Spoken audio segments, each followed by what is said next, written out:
This is Channel 4 with American football. And a change to the featured game. We now have last year's Super Bowl champions, the San Francisco 49ers, versus the Los Angeles Rams. 4-4-4. 4-4-4.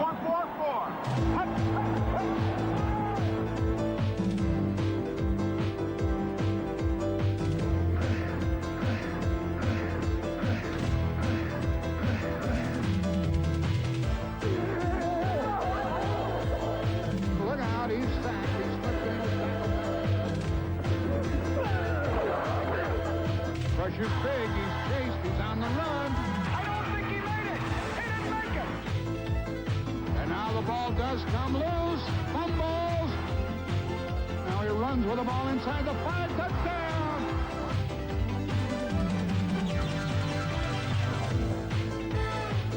Good evening.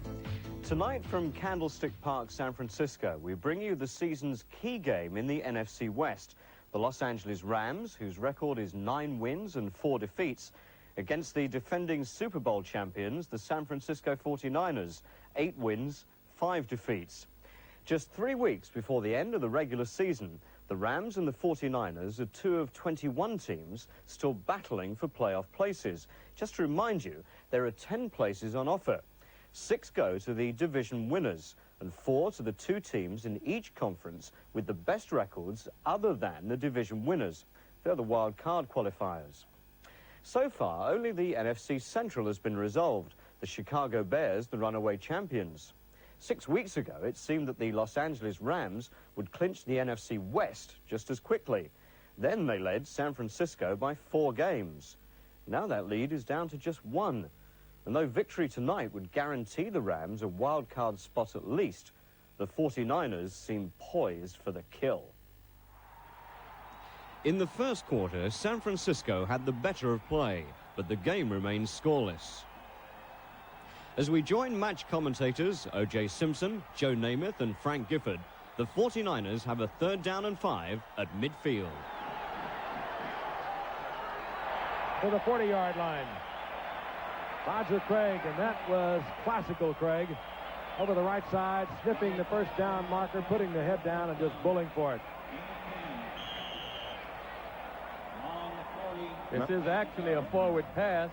Goose, I guess it's just like a running play, huh? Yeah, I guess it is. It's an under handoff, but it's forward, so I guess it is a pass.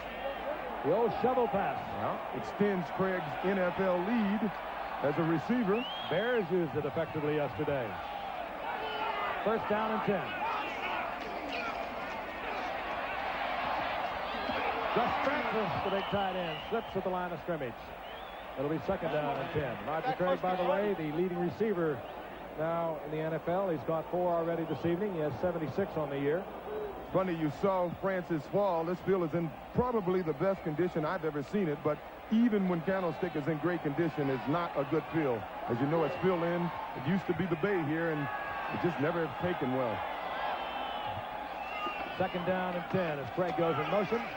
Big opening for Tyler, and he is tripped up. A good tackle by Nolan Cromwell, or Tyler might have taken it all the way to the end zone.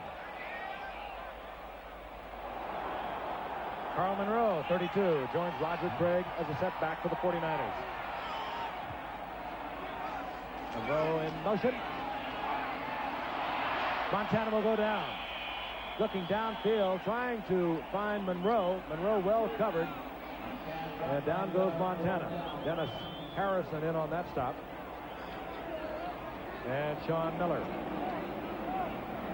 Well, we had beautiful weather last night. It's beautiful weather again tonight, too. Wind really is no factor tonight. Max Runiger looking for the corner. Oh, he may have something working. He does.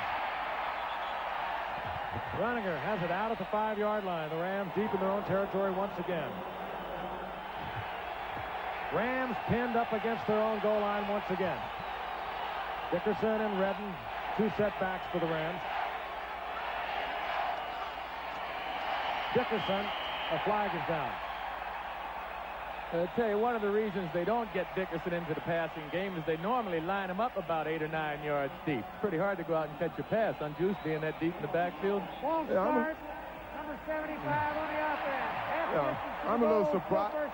I'm a little surprised they don't try to get the ball to him more. You know, his rookie year, he caught 51 passes, and quite often on third down, they'll take him out of the football game. A guy that can run, broken field runner like Eric Dickerson, I would never have him off the field. That was Irv Pankey moving the penalty half the distance to the goal. Down remains the same as first down and about 12. Dickerson. Ball is loose. The 49ers come out of the pile, and it is Ronnie Lott dancing in the end zone.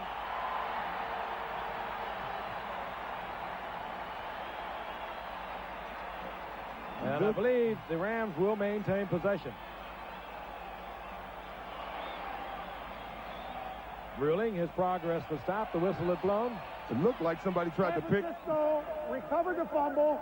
Yeah. Number 90 of San Francisco helped the runner. Yeah. It'll be first down and 10. Todd Shell helped Ronnie Lott get to his feet. The fumble recovery stands. And the 49ers will have a first down goal to go. And we'll watch it from our reverse angle camera. You'll see it much better. Dickerson had no chance. Hit right at the line of scrimmage. Rams offensive line doing nothing, but he lost that ball before he was even hit. Ronnie Lott is there, and Todd Shell tried to give him a boost. And with the penalty, the 49ers will have the ball at the 11-yard line. He never had a handle on that ball. It's not wet tonight. You'd wonder why it slipped out of his hand. Normally you're looking for a place to run. You're looking at what arm you want to put the ball under, and 49ers are pushing these guys into the backfield, and he dropped the ball. Roger Craig. Guy McIntyre, an offensive lineman, was leading Roger Craig. He set off this whole refrigerator idea a year ago when the 49ers used Guy McIntyre in the backfield against the Chicago Bears in the NFC Championship game. Now McIntyre's coming out, and Wendell Tyler's coming back in. Only Wendell Tyler, the 49ers, has a higher rate of fumbles than Dickerson. Got them both on the same field tonight. Second down and 8. And they happen to be two great runners. This is Tyler.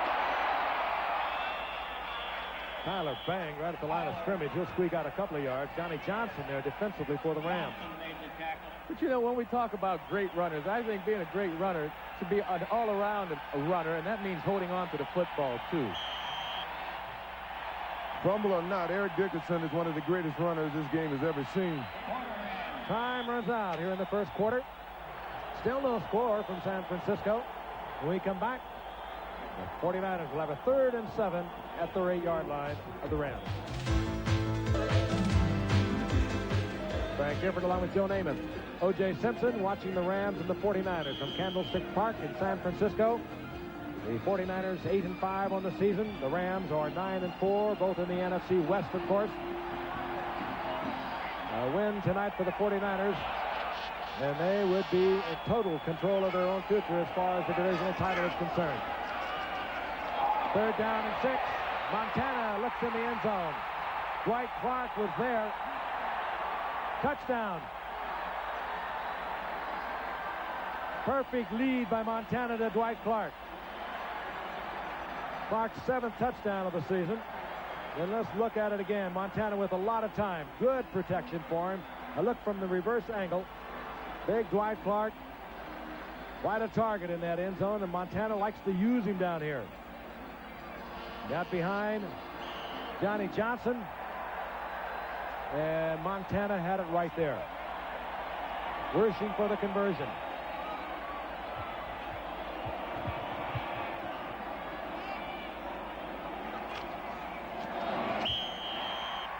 And the 49ers lead it 7-0. Rams, incidentally, were minus 2 yards offensively in the first quarter. Ron Brown is deep, dangerous return man, leading the NFL with a 33.6 average. A couple of weeks ago, you might recall, he took 2 of them back for TDs against Green Bay. Worshing to kick off. Charlie White is back there with Ron Brown.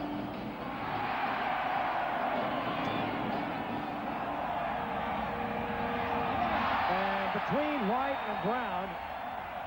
Out of the end zone, touchback. Ron Brown came over, and Charlie White was going to let him take it. A little lack of communication back there, or quite possibly a good return, because that ball could have been fielded at about the 4-yard line. In any event, the Rams offensive unit back out on the field. They hate to see a play like that occur in the National Football League. You can believe it in Sandlot and junior high school, but here in the National Football League, that's inexcusable.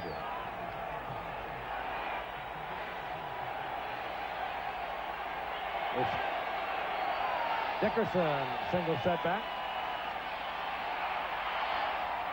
That's the big tight end, David Hill. And he's hit at the 25-yard line, a gain of 5. Dwight Hicks up there from the cornerback position, where he is, I guess, getting a little more accustomed to residing. They moved him there several weeks ago. They moved Ronnie Lott to free safety. Ronnie Lott could be an all-pro free safety. The jury's still out as to whether all-pro Dwight Hicks as a safety man is going to be an all-pro Dwight Hicks at the cornerback position. Rams have a second down and 5. Dickerson. Michael Carter was there for him. Well, everyone keeps asking me what's wrong with Dickerson. Is it still the effects of missing training camp? I say, hey, you just take a good look at what's happening here. He's getting hit in the backfield. When he's trying to run in the middle, his linemen are in the backfield. When you're getting tackled by down linemen, your linemen are not doing the job. You should be being tackled by linebackers and safeties or cornerbacks. Third down and 3. Redden is in for Dickerson. Brock gets it to Ellard, and Ellard will have a first down out of the 40-yard line to the 42.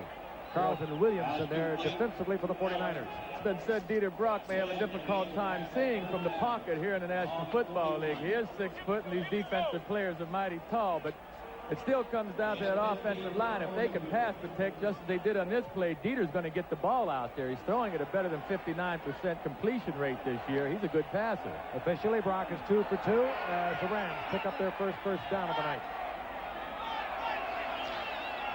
Dickerson. No chance at all.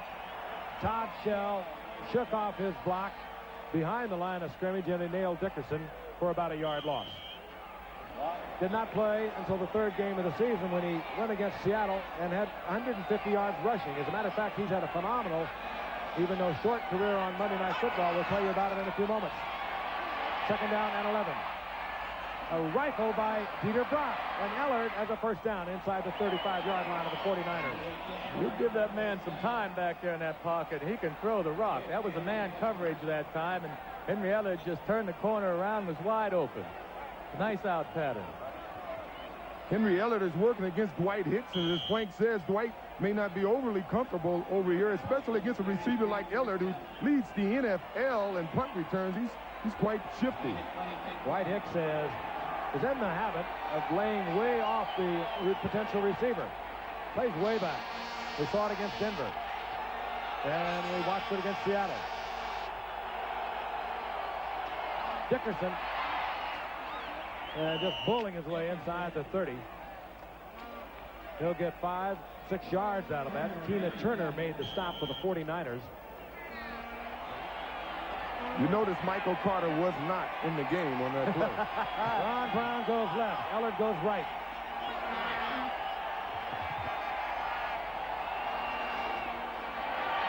Ron Brown inside the 15-yard line, and the possessor of a gold medal from the '84 Olympics in the 4x100 relay, Ron Brown, drives inside. Dieter Brock was right there with it. And another Ram first down. This is a different-looking Ram offensive team than we watched in the first quarter. Well, this is a straight slant pattern. Now, it's sort of perplexing that a guy who's the fastest man in the NFL, who obviously has good hands, has only caught 12 passes this year. Brown left again. Ellard right. Redden.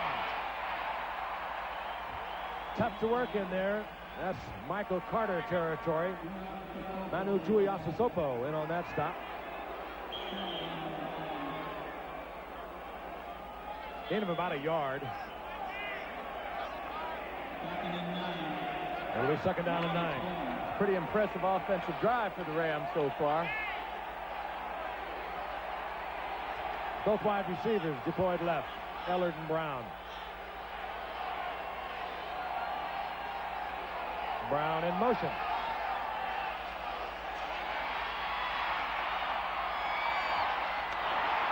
Brock trying to get it into the end zone to Tony Hunter. Good defensive play. Keena Turner. He's like a defensive back. He's very agile, very quick. Not large in size for a linebacker, at about 220 pounds, but he can really move around a football field. 49ers with the 4-down lineman.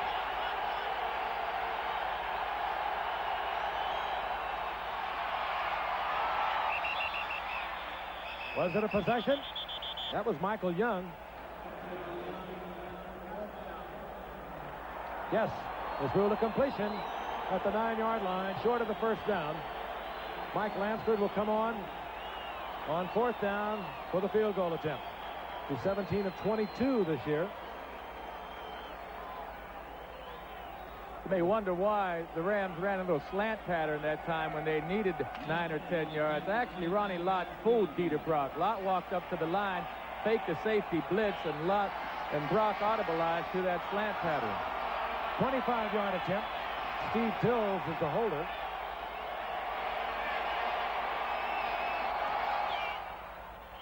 So Mike Lansford gets the Rams on the scoreboard. And although both teams had further possessions, at halftime, San Francisco still led by 4 points. Sellout crowd, of course, here at Candlestick Park of 61,000 plus.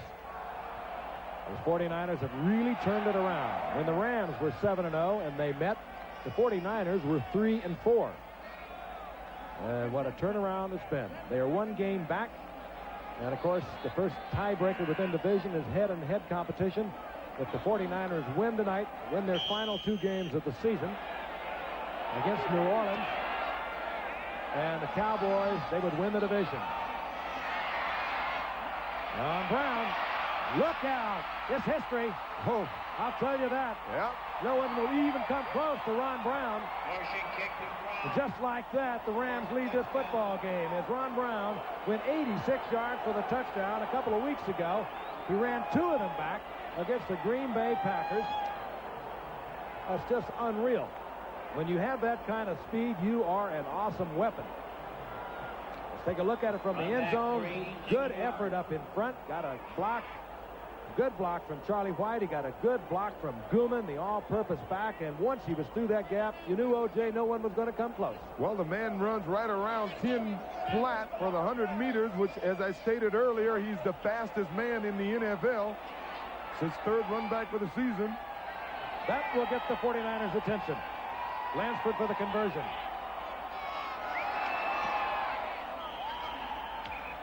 We have a new leader from Candlestick Park.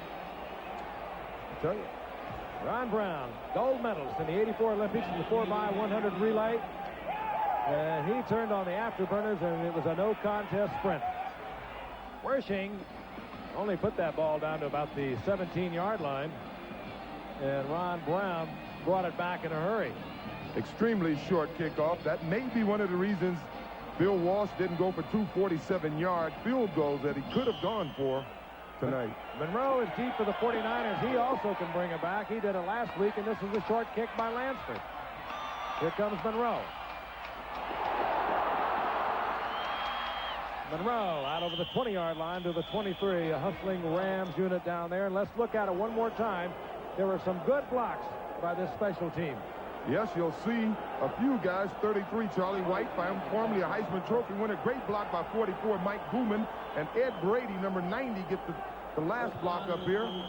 And, of course, when you give a guy like Ron Brown with that type of speed, any type of room, it's Katie by the door. Suddenly, the Rams lead the 49ers 10-7. 49ers, their first possession here in the second half at their own 23-yard line. Randall Tyler, former Ram, close to a first down, perhaps a yard short at the 31-yard line, hit there by Gary Green. Tyler came 3 years ago from the Rams. When the Rams got Eric Dickerson, he became expendable. He had a couple of 1,000-yard seasons with the Rams, and of course was a record-setting back with UCLA. And he has really matured here with the 49ers. Both Tyler and Craig could well go over 1,000 yards rushing this season. Second and short. That's Roger Craig for the first down. And let's take a look at the stats. In the first quarter, L.A. with -2 yards in that first quarter. They looked very sloppy. Pulled it together a little bit in the second quarter, and particularly on defense. And that's the halftime numbers. And right now, the Rams lead the 49ers 10-7. Ron Brown exploding for an 86-yard kickoff return. The opening kickoff here in the second half. Montana, Rice is there.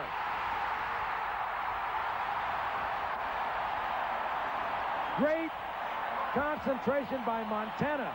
He made it look like the run, was able to spot Rice, was able to stay behind the line of scrimmage. I thought he was going to get over it, but the official was right there. 66-yard touchdown. And the biggest mistake by the Rams on this play is most teams said if Montana is going to scramble, don't let him scramble to the right, because that's when he's at his very best. There is Rice, the #1 draft pick out of Mississippi Valley State. Nolan Cromwell was trying to offer the coverage. Rice had him beat. But Rice, who had difficulties catching the football in the early going, has been spectacular here tonight. Worshing. That's blocked. It was blocked. And the Rams special teams continue to excel. Sean Miller, I believe, got it. Number 98. Watch him right in the middle, the big man. He's 6'4", and he gets up high. The 49ers have the lead, but they would dearly love to have that conversion. They only lead by a field goal. Later in the third quarter, the Rams had this touchdown catch called back.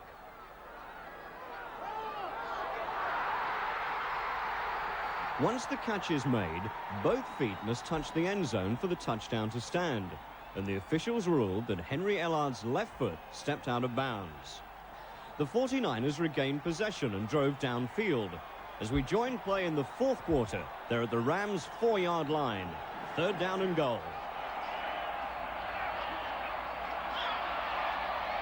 Oh, no. Picked off. Johnny Johnson, or rather Newsom, who had just replaced Cromwell. He's made 2 big plays tonight. Stopped the 49ers. They put them at the 1-yard line on the punt.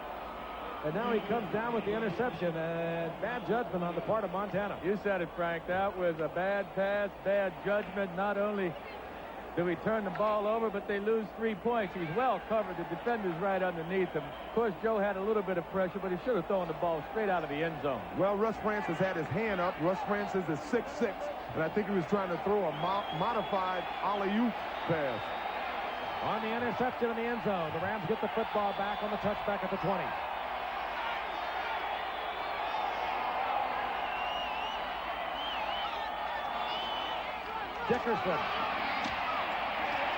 Dickerson colliding with Michael Carter, and you could hear it all the way up here.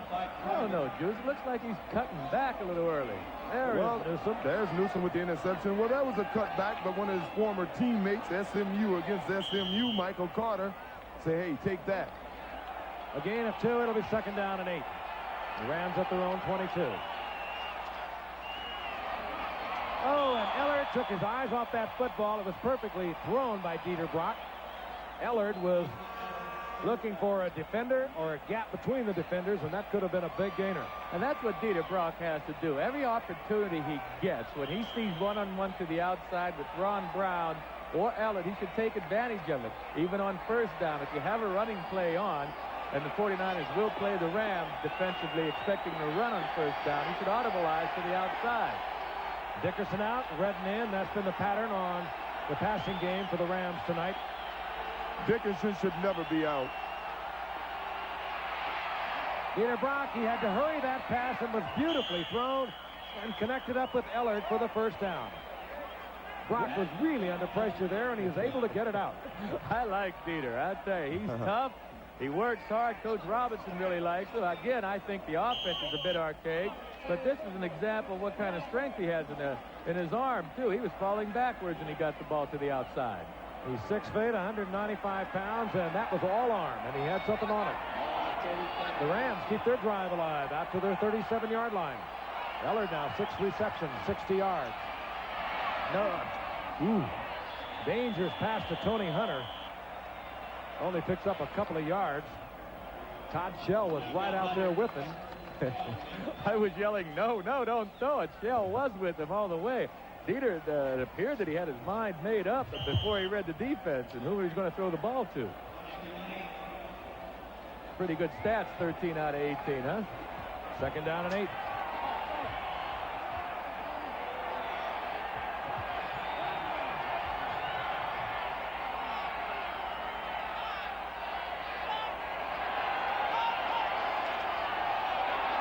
Dickerson, look out.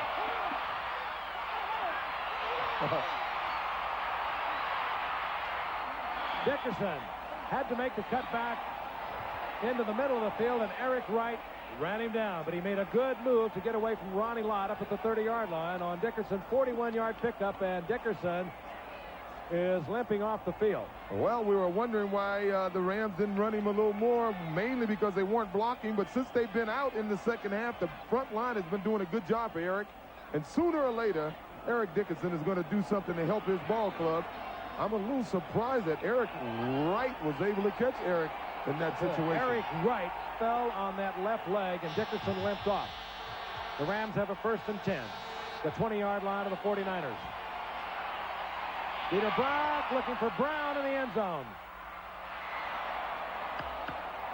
Dieter Brock was leveled as he released it. John Hardy was right in Brock's face.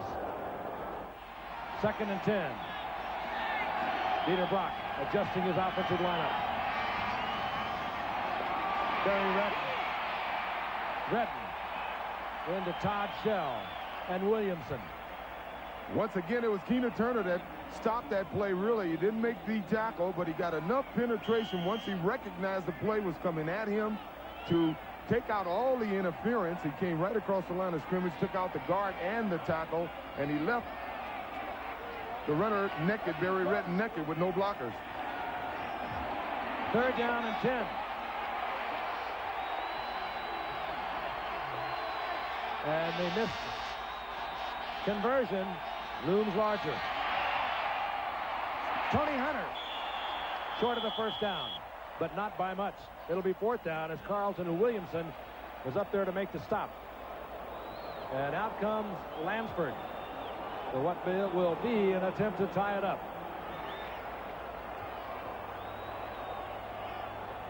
Lansford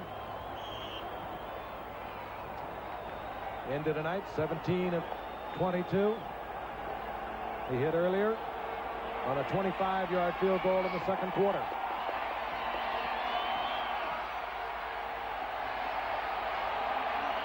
A 29-yard attempt. Steve Dills will put it down.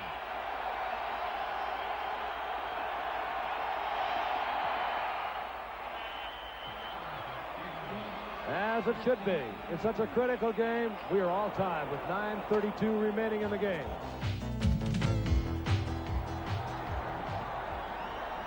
We join the next San Francisco drive at their 46-yard line. 2nd and 11. Montana changing it off. Reads the blitz. He wants to go deep. Rice to the 1-yard line. Montana with a great change at the line of scrimmage. Read the blitz. Knew there'd be one-on-one coverage. Got Jerry Gray one-on-one with the rookie speedster from Mississippi Valley State. Double team this man. That was simply a speed pattern. It's almost a fly pattern. It's a post pattern, but he ran it like a fly pattern. No one got in front of him. You know, Montana had to love it, Juice. They've been critical of his ability to go deep for a long time here in San Francisco. Yep. I tell you what, I wouldn't let Jerry beat me. What a night. And the youngster was very upset early in the year. We talked about it earlier. Very sensitive to the drops. That's a new 49er record, by the way, for yardage. As Craig hurdles up over the top.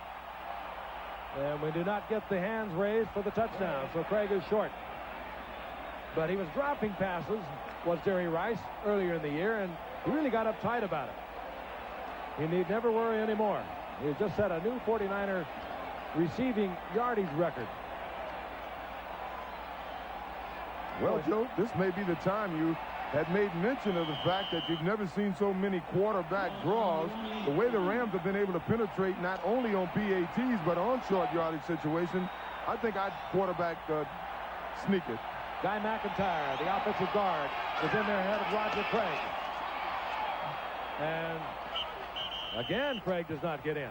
Well, you know, those quarterback sneaks are really a quarterback option, more or less. If he sees that he's not covered by a linebacker, if the linebackers are over the... Let's check out this offensive and defensive line surge here. Look at this. Looks like the Rams line won the battle that time.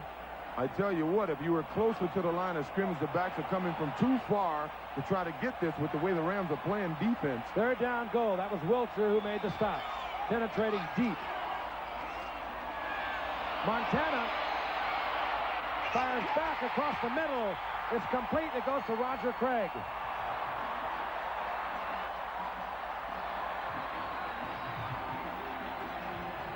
And the flag is down, but the penalty apparently is going to work against the Rams. Holding on the defense. Penalty is declined. Touchdown. Roger Craig, his 13th touchdown this season. That ties the San Francisco club record held by Joe Perry. We're going to look at it from the reverse angle. Very cool work here by Montana. He was in deep trouble, and he looks back across the field in a dangerous pass, Joe. Dangerous, but it got there this time. You can't let Montana roll to his right. Gary Green's job was to keep him from getting outside to his right, but unfortunately, he got blocked. Worshing. Split in the uprights. 5:38. Still a lot of football to be played here at Candlestick Park. A youngster named Jerry Rice has been absolutely brilliant tonight. Over 240 yards receiving. The lead has changed hands 3 different times, and with 5:38 remaining in the game, the 49ers lead once again 20-13. Ron Brown from the goal line.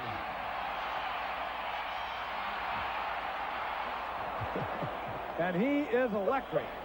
Wow. He turns on that speed, and this time Brown moves out close to the 35-yard line. They'll mark it near the 34. Carl Monroe tripped him up, but he had the afterburner kicked in, Juice. Oh, I tell you, every time you think somebody's getting ready to hit him, he's about 5 yards beyond them. This guy can absolutely fly. The gold medalist in the 4x100 relay in the 1984 Olympics.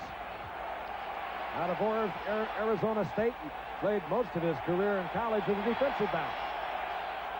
First and 10 Rams. Dieter Brock tries to get it to Tony Hunter, and flags fly, and we will get the pass interference call at midfield. Pass interference. Number 27 on the defense. First down. Carlton Williamson working against Tony Hunter. We'll take a look at it from the reverse angle, and this is about the best way we'll be able to see it. Dieter Brock fired the shot. There's the contact made by Carlton Williamson. Tony Hunter, of course, acquired this year from the Bills. Been quite an asset. Dieter Brock is back again on first down. This is Dickerson. Dickerson out of bounds, driven out of bounds by Ronnie Lott, short of the first down. That may be the best play of the night, Joe. Hey, use him in the passing game. He has good hands. As I said, he caught 51 passes in his rookie year, and a guy who is as dangerous as he is in a broken field situation, I would never have him off the football field. 60,581 here at Candlestick Park, and they are jammed in. It's the second largest crowd in Candlestick Park's history. 2nd and 1. Brock fighting the crowd to change the play. That's what he wanted. Ellard in and out of the hands of Dwight Hicks. Touchdown, Rams. What a football game. Great concentration by Ellard. Hicks almost picked it off. 39-yard touchdown pass and a great changeup by Dieter Brock. But then the 49ers changed defensively, and they went to double coverage. Yeah, they definitely had Dieter fooled, because you see Ronnie Lott playing the interception, just didn't get there. And Ellard, been ever alert, picked off the bounce. First touchdown the San Francisco defense has given up since the Denver game, the Snow Bowl game.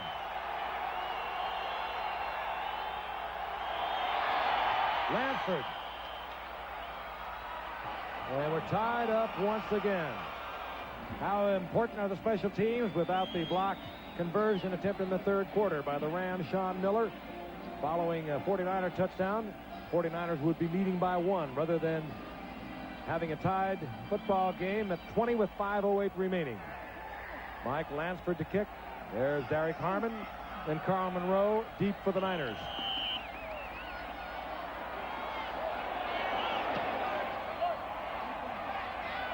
Carl Monroe from the 5-yard line. Out to the 23-yard line.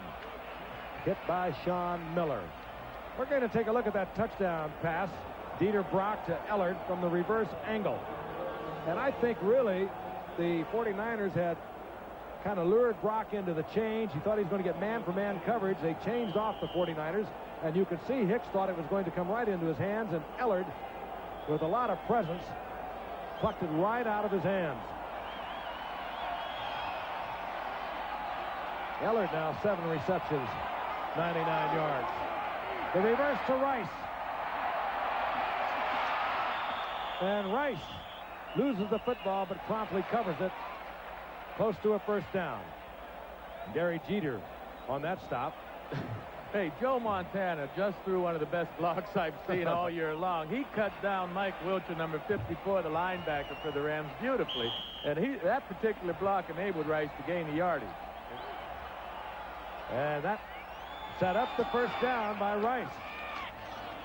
Wendell Tyler on 1st and 10 out over the 35 to the 36-yard line. 3:47. The clock is moving, remaining in the game. We are tied at 20. 49ers at their own 36-yard line, looking over a 2nd down and 7.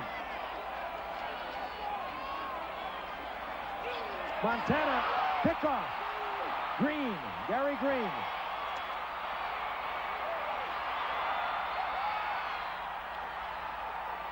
Montana looked out to Craig. Craig was covered, tried to get it to Monroe in a hasty fashion. The ball bounced into the air, and Gary Green was there. 41-yard return. This Ram football team you have to admire. They were miserable in the first quarter, -2 yards on offense.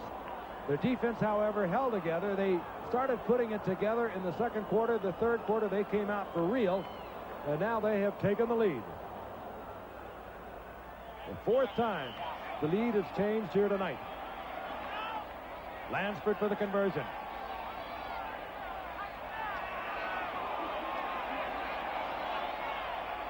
Boy, this stadium has gotten quiet.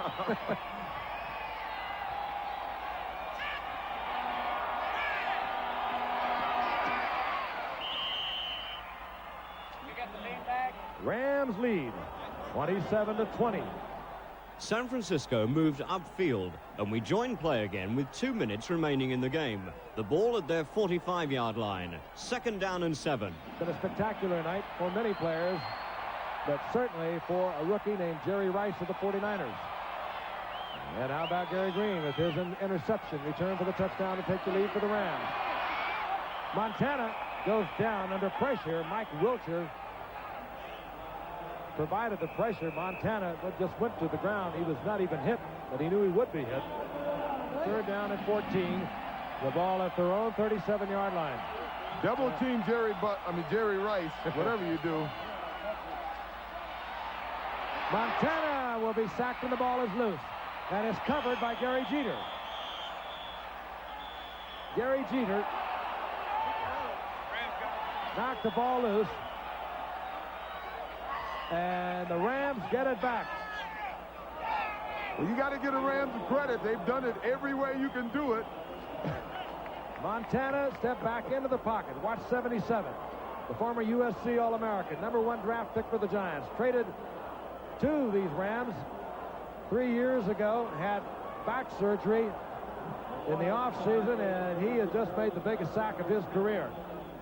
The Rams, with the ball, just needed to retain possession to win. First down and 10. 49ers have no timeouts. Dickerson inside the 5-yard line. Dwayne Board brings him down from behind. Well, with that run, Dickerson goes over 1,000 yards. That may not be the accomplishment it once was with 16 games, but I remind you, this is the 14th game.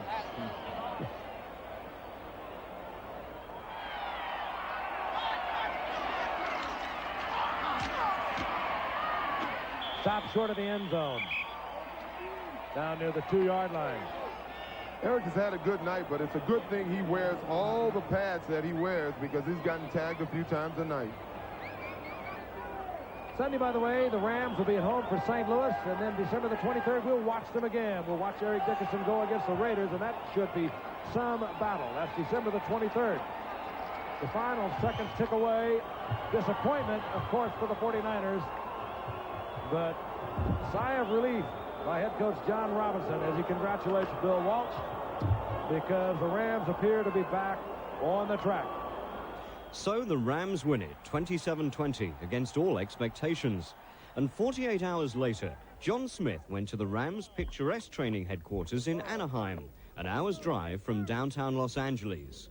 There he talked to the mastermind of their victory, Coach John Robinson. It must have pleased you that you came from behind in the second half. I think that was definitely true. The 49ers are a team, once they're so have such a powerful offense that they can score quickly, and if they get ahead of you, it's very difficult to catch them because they can really explode. So every time they got ahead, we seemed to come back and get back in the game. Where do you feel you won the game? Well, I think just the fact that we played every play hard. I don't think we really made a lot of major errors. You know, a lot of times people like to point to a play or two, and I don't like to do that. I think it's the flow, the overall effort, but certainly in the fourth quarter, 2 big defensive plays, an interception for a touchdown, and then we forced Joe Montana, their quarterback, to fumble, and those are big plays. Before the game, the weeks before the game, did it annoy you that the media were so negative and that everybody was writing you off in this game? Well, we'd kind of earned some of the criticism. We hadn't played very well. Early in the year, we'd played extremely well, and then we'd gone into a slump. But it does get to you, you know, and I think sometimes you can use that as a coach to kind of build your team up and get some anger going that I think can be beneficial. It seemed to work. What did you say to these guys before the game? Oh, I don't know that you say that much before the game. I think the motivation and the spirit that a team has comes from within. Sometimes when things aren't going well, it can get bottled up inside of you. But this week we seem to be able to be a little more relaxed, and I thought we played very well.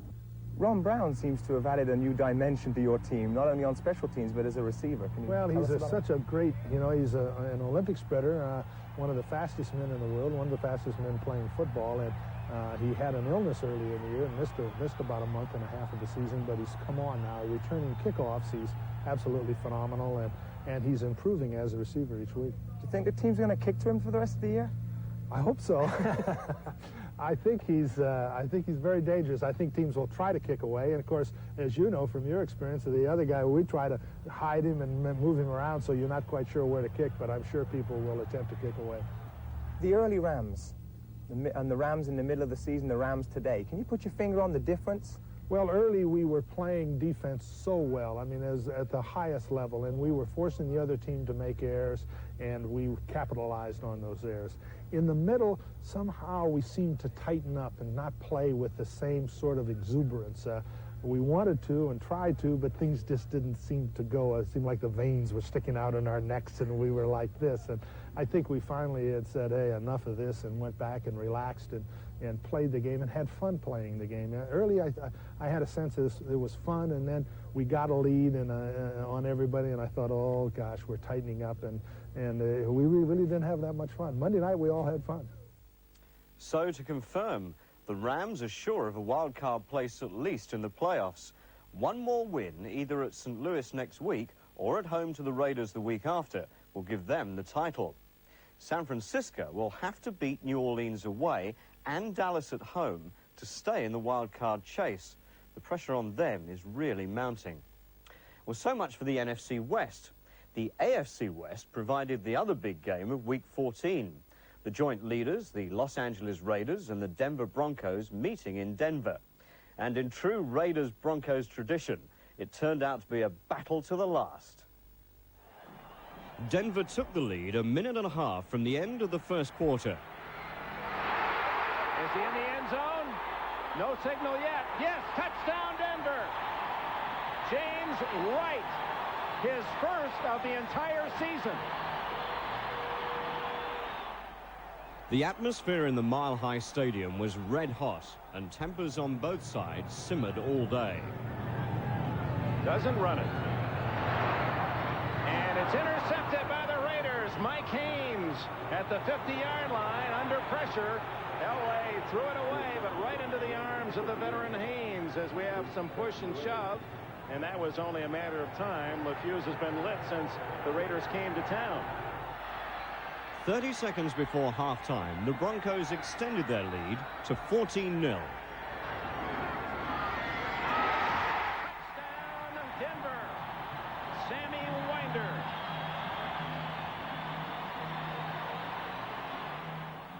After recovering a Mark Wilson fumble on the first play of the Raiders' next possession, the Broncos saw the chance of pulling even further ahead elude them when Rich Karlis missed this field goal attempt from 35 yards.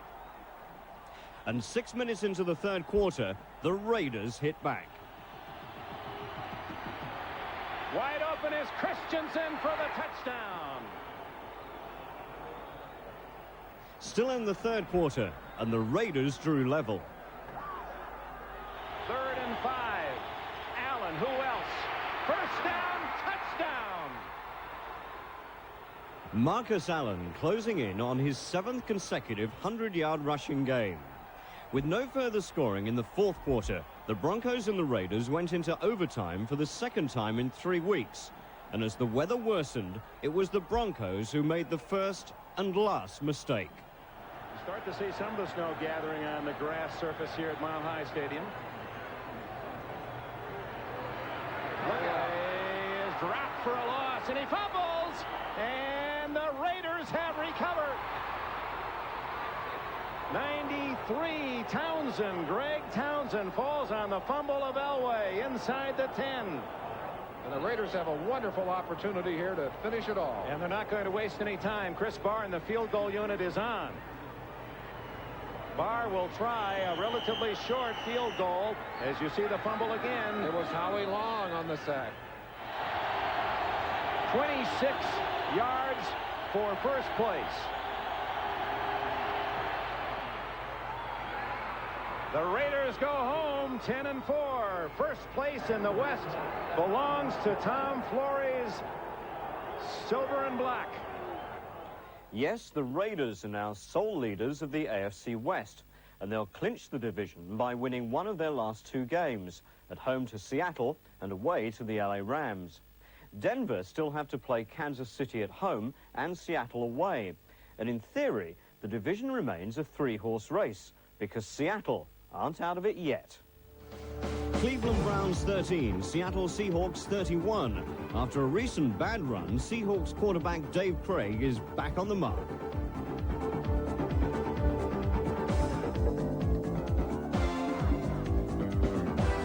Against the Browns, Craig threw for 268 yards and 4 touchdowns.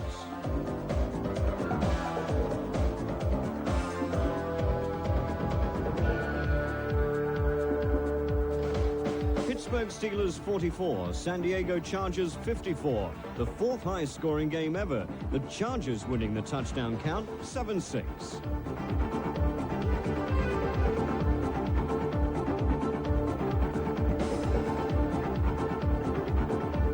After being down 34-20 at halftime, the Steelers recovered to take a 44-41 lead midway through the fourth quarter but 2 late scores by the Chargers put them in front at the finish.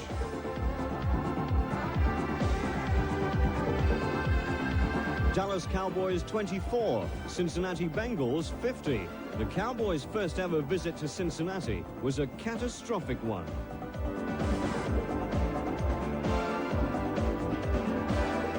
Their chief executioners, James Brooks, number 21, 109 yards rushing, 3 touchdowns, and Boomer Esiason, number 7, 265 passing yards, 3 scoring strikes.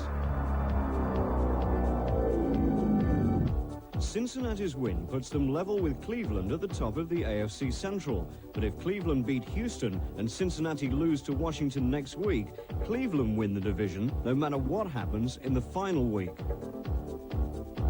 While Dallas were being hammered by Cincinnati, the Giants were winning easily.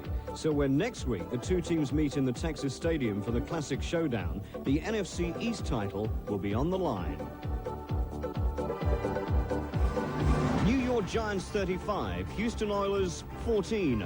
5'7" Joe Morris, number 20, became only the 2nd Giant in history to rush for 1,000 yards in a season, and his 3 scores brought his season's touchdown total to 17, tying the club record. Another walloping for the Oilers, and next day, coach Hugh Campbell was fired. Washington Redskins 17, Philadelphia Eagles 12. George Rogers carried 36 times for 150 yards and this touchdown as the Redskins overcame a 12-3 deficit to keep their playoff hopes alive. The Redskins winner came 6 minutes into the 4th quarter. Jay Schrader to Gary Clark.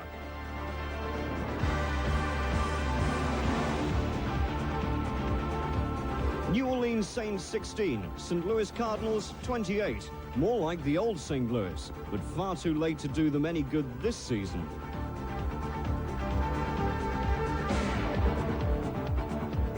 Atlanta Falcons 10, Kansas City Chiefs 38. Small consolation for the Chiefs. They've missed out on the playoffs for the 14th season on the trot.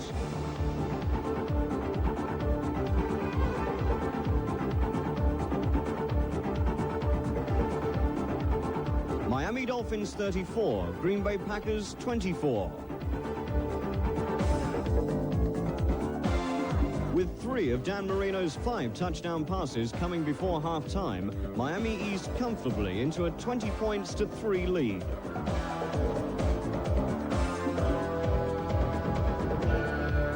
Then the Packers responded with 3 touchdowns of their own in the 3rd and 4th quarters, and they took the lead 24-20. But Dan Marino and the Dolphins were not to be denied. New York Jets 27, Buffalo Bills 7. 2 weeks after combining for an 88-yard score against New England, Ken O'Brien and Wesley Walker teamed up for a 96-yarder, a record for the New York Jets.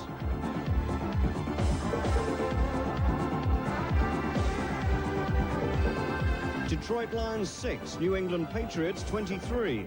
The Patriots' victory was based on their running game, Tony Eason showing the way with this 16-yard scoring burst early in the 1st quarter.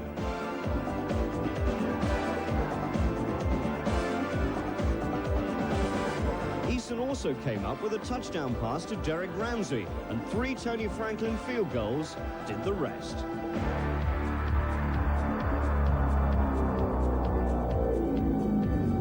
Lead the AFC East by virtue of their superior record against teams within the division. But next week they're at Miami, where they haven't won in 17 visits. The Jets are at home to Chicago. Tampa Bay Buccaneers 7, Minnesota Vikings 26. Vikings Bud Grant started 7 rookies, the most in his 28 years as coach, and the young ones did him proud. Indianapolis Colts 10, Chicago Bears 17. Yet another 100-yard rushing game for Walter Payton. His 3rd quarter touchdown broke a 3-3 tie.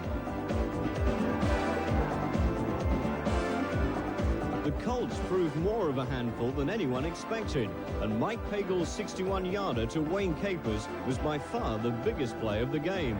But by the end, the Bears were back on top. Chicago are now sure of home advantage throughout the playoffs. That'll do them nicely. They've won 17 of their last 19 games at Soldier Field. Minnesota and Detroit are still just in the wild card race. So to sum up, in the NFC, the Eastern Division is between Dallas and the Giants. The Central belongs to Chicago. The West almost to the Rams. 5 teams are after the 2 wild card places.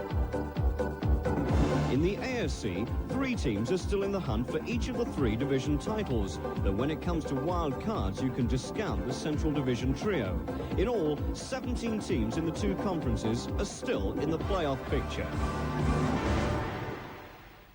Well, time now to announce the winners of the Budweiser Super Bowl competition run in conjunction with TV Times.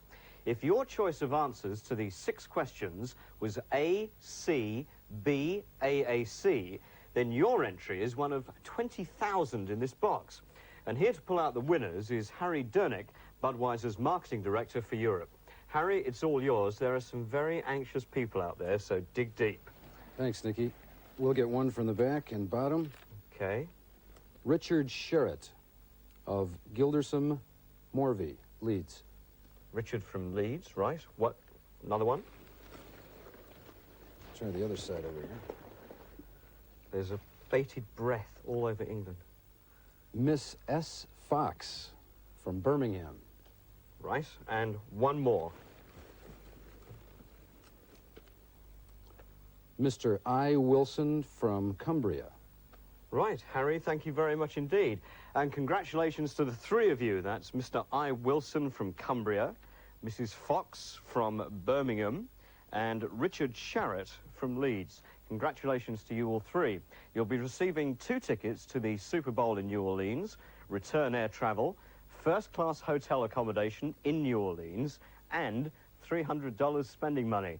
Have a great time. And if you weren't one of the lucky 3, watch the game with us here on Channel 4 on Sunday, January the 26th from 9:30 in the evening.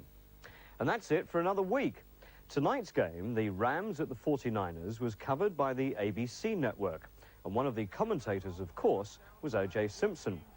Well, this coming Tuesday at 9 o'clock on Channel 4, you can see O.J. in a very different role as the star of a feature film, Goldie and the Boxer. He plays a GI who returns from the war and eventually goes into the fight game, but not before his former boss refuses to pay the wages he's owed him since before the war started. Powerful stuff, this Tuesday at 9 on Channel 4. I want my money, Willie.